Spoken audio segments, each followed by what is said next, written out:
compartirles y transmitirles mi sensación personal.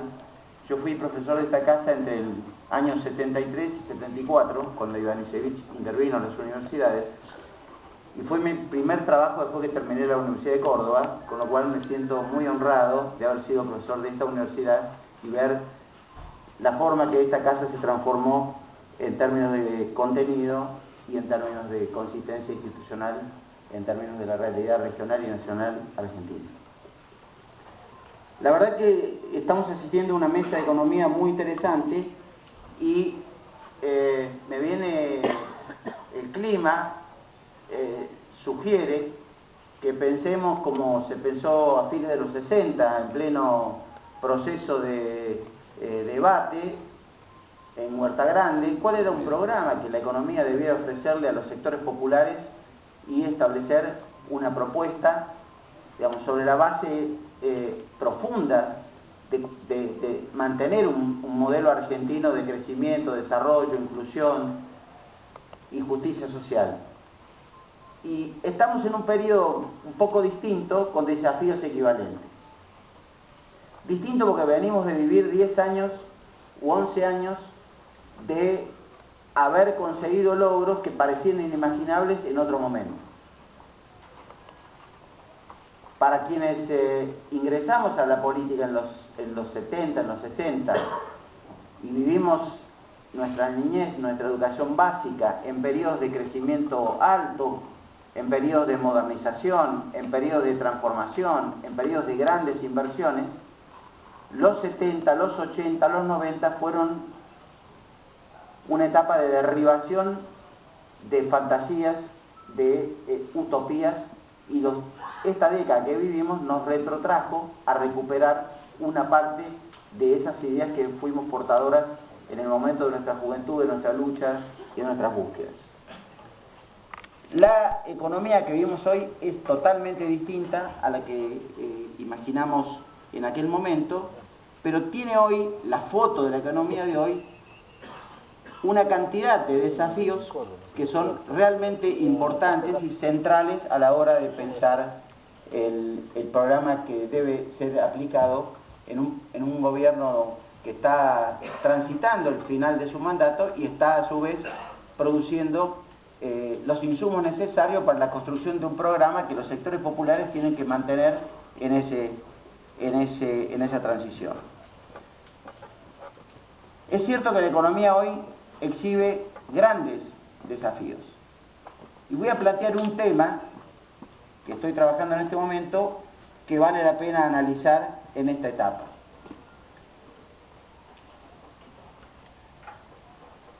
Hemos logrado crecer en el nivel de Producto Bruto, hemos crecido en el Producto Bruto Industrial, hemos reindustrializado una parte de la Argentina, ha crecido la producción primaria, ha crecido el nivel de servicios, ha crecido el empleo, aumentó considerablemente la distribución de los ingresos, se advierten una cantidad de logros muy importantes. Sin embargo, voy a centrarme en tres temas que a mi juicio estructuralmente son fundamentales. El primero es cuánto se puede seguir discutiendo sobre la reindustrialización de la Argentina. Porque la etapa de hoy es una etapa de retroceso en la industrialización. Hoy, por cada punto que crece el Producto Bruto, la elasticidad de importaciones con relación al producto, por cada punto que crece el Producto Bruto, crece 4,8% las importaciones. Y eso se expresa de la siguiente manera: 3,6% los bienes de capital, 4% los bienes, 4,5% los bienes intermedios, 10,6% los combustibles y lubricantes, 4,6% las piezas y accesorios para bienes de capital, 3,8% los bienes de consumo y 7,5% los vehículos automotores de pasajeros. Quiere decir que si esta economía crece, necesitamos cada vez más productos importados, porque no los producimos localmente. Y voy a decir algo muy fuerte: si la soja costase en la Argentina $1.000 o $1.500 la tonelada, esta situación se empeoraría, porque no alcanzaría a compensar la necesidad de un crecimiento mayor en el sector de bienes producidos localmente, porque la economía es fuertemente importadora de insumos de todo tipo. O sea que logramos un techo en la industrialización. Y ese techo debe ser roto.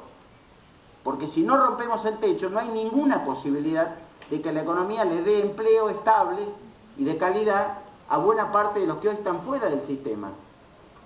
No solo eso, sino que es imposible que aún pueda conseguir que mantenga a los que hoy están en el sistema. Entonces, el debate es tremendamente importante. Eduardo recién se centró en un punto, que es la industria automotriz. Y seguramente lo centró porque los diarios, que responden a ciertos intereses, han instalado como el retroceso en la industria automotriz como una especie de debacle del modelo económico. Y uno tiene que hablar con franqueza. Nosotros venimos acá a hablar con franqueza. A mí no me gusta. Este no es un momento de empezar a hablar de marcos teóricos, digamos, que después sí me voy a referir a un par de marcos teóricos. La Argentina, de 1 millón de autos, no existe, muchachos y chicas, y compañeras y compañeros, no existe. La Argentina de 1 millón de autos consumidos localmente, que el mercado interno consume 1 millón de autos, es una Argentina transitoria, no estable, con una alta distribución del ingreso. Este es un mercado de 650 a 700 mil vehículos. O sea que nos comimos 300.000 autos porque los argentinos no sabíamos dónde invertir. Y es parte del déficit que tenemos, al que me voy a referir después al final, con la propuesta financiera que quiero hacer. Entonces, si yo no tengo alternativa de consumo, el que tiene capacidad de ahorro, lo que hace es compra bienes de consumo durable, y el gran deporte en el mundo de este momento de las clases medias, porque esto no nos pasa solo a nosotros, le pasa a todo el mundo emergente, le pasa a Brasil, le pasa a China, que acaba de tener el parque industrial más grande del mundo, automotriz más grande del mundo en el 2014, no solo el Producto Bruto más alto del mundo, seguramente a fin del 2014, sino que va a tener el parque industrial más alto del mundo. Entonces, lo que quiero significar es, si nosotros no nos replanteamos el proceso de industrialización, y voy a dar un par de ejemplos, esta Argentina no tiene posibilidad, por más que tenga excedente de toda naturaleza, de bajar los niveles de inequidad, darle empleo a los que están fuera del sistema y garantizarle un ingreso socialmente justo al promedio de la comunidad que hoy requiere de mejorar este proceso de distribución de ingresos tal como está concebido. ¿Por qué? Porque este 50-50, que también habló Rinaldi y otros colegas acá en la mesa, es un 50-50 que tiene una explicación muy alta por el componente de gasto social. Pero el 50-50 en la Argentina, de los años 40 y 50, era puro y duro. Era el muchacho pasando, o la chica pasando a cobrar en la caja de la fábrica, y se llevaba el sueldo entero. Si después había gasto social o había un crédito hipotecario a 30 años, con lo cual podría comprar una casa, el 50-50 pasaba a ser 52, 53, 54. Ahora al 50 llegamos con 11 puntos que le da el Estado a través de determinados gastos, lo que está extraordinariamente bien, pero tenemos que asumir que eso es transitorio, porque si no, no hay distribución del ingreso sostenible en el tiempo. ¿Qué debe plantearse uno en este proceso industrial? La Argentina tiene, bueno, ahí vamos a un punto muy de fondo, cómo es la capacidad del grande y el pequeño empresario argentino.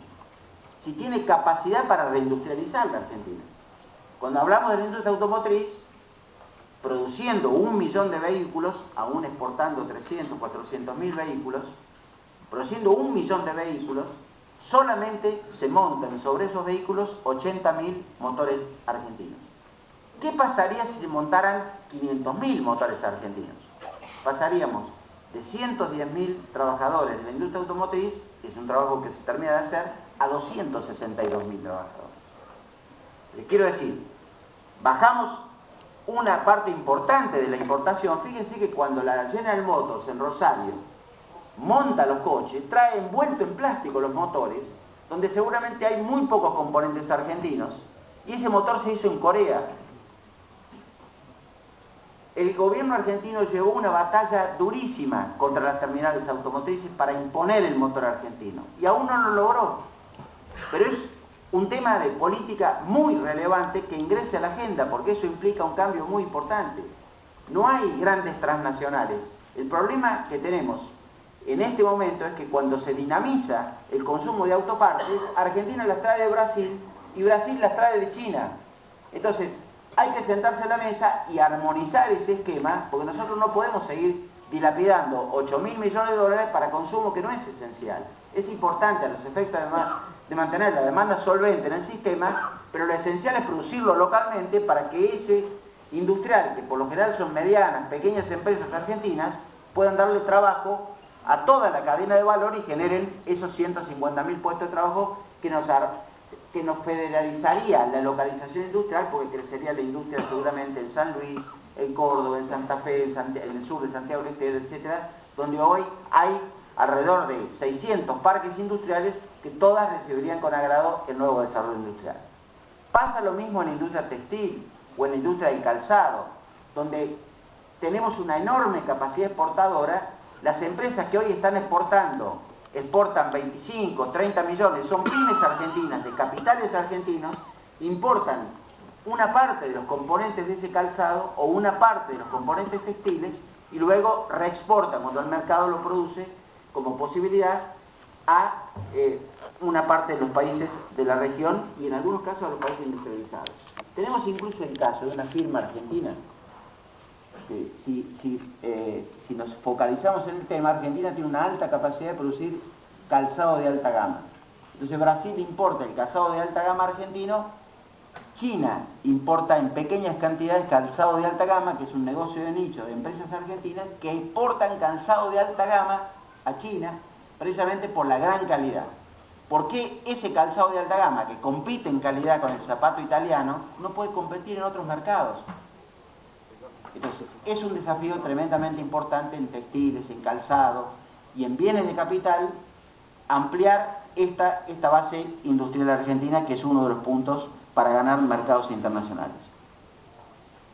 Y hay otro punto, que puede ser polémico, pero yo creo que es importante, y voy a hacer Cuando estábamos en el Banco Central, firmamos un acuerdo con el Banco Central de China en una reunión en Colombia, que era la Asamblea del BID.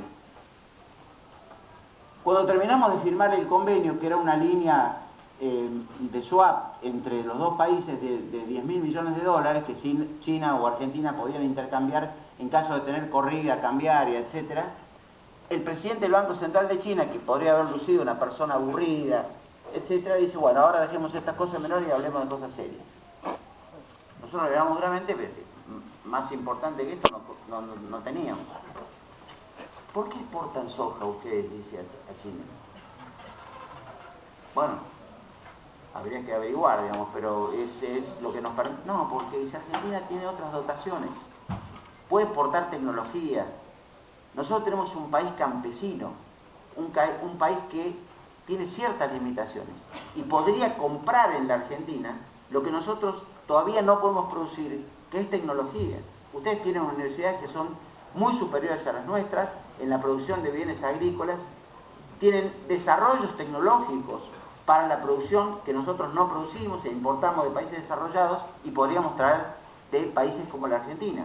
Quiero decir, hay un reconocimiento que nosotros podemos exportar otros bienes, pero también hay un reconocimiento, y está pasando ahora, en estos días, en las misiones que vienen de la India y 2 misiones distintas de China, que han introducido, probablemente por el comercio chino, la idea de que el producto argentino comestible es saludable y el producto chino comestible producido localmente es contaminado.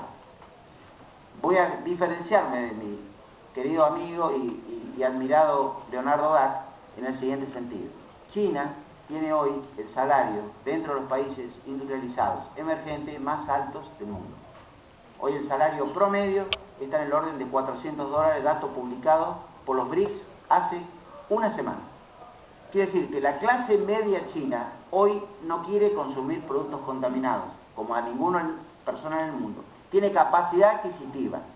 Y se empieza ya a exportar de la Argentina leche fluida en cartón para consumo en China desde los próximos, probablemente en 45 o 50 días. Esto quiere decir que no solo podemos exportar leche en polvo o leche fluida, que es exportar agua, nada más ni nada menos que eso, sino que podemos exportar leche para bebé o podemos exportar con elementos con muchísimo valor agregado, son compradores de vino, son compradores de otros productos. Aquello que la presidenta llamó industrializar la ruralidad. Yo creo que ese gran mercado, con esa enorme capacidad adquisitiva, es un mercado que permitiría traccionar la localización industrial en los sectores agrícolas. Gracias. El segundo punto importante programático para mí es lo que mencionó también Rinaldi, que es la reforma fiscal. Vamos a dar unos datos. Fíjense cómo estará concentrada la economía, que 7.000 contribuyentes, de 2 millones de contribuyentes que hay en la FIP de IVA, pagan el 55% de la recaudación de IVA del Estado Nacional. 7.000 contribuyentes, el 55%. O sea, tenemos un peso muy importante, los hemos chilenizado en términos de recaudación, triplicamos la recaudación de impuestos a las ganancias, y no vayan a creer que es por el impuesto a los ingresos de los asalariados, es porque, como bien se señaló, lo pagan el sector empresario. Hemos hecho un gran avance en ganar espacios en términos, pero ese es un avance relativo, es un triunfo pírrico, porque después se traslada a precios. Ahora, sin embargo, sobre 2 millones de contribuyentes en bienes personales, que fue un impuesto creado para financiar a los jubilados en la década del 90, para aplicar justamente en un impuesto que no se animó la Cámara de Diputados a hacer una reforma tributaria que permitiera volver al impuesto al patrimonio neto, e hizo un impuesto a los bienes personales. Hoy tenemos de 2 millones de contribuyentes, 110.000 que contribuyen con más de la cifra básica que aporta el impuesto a los bienes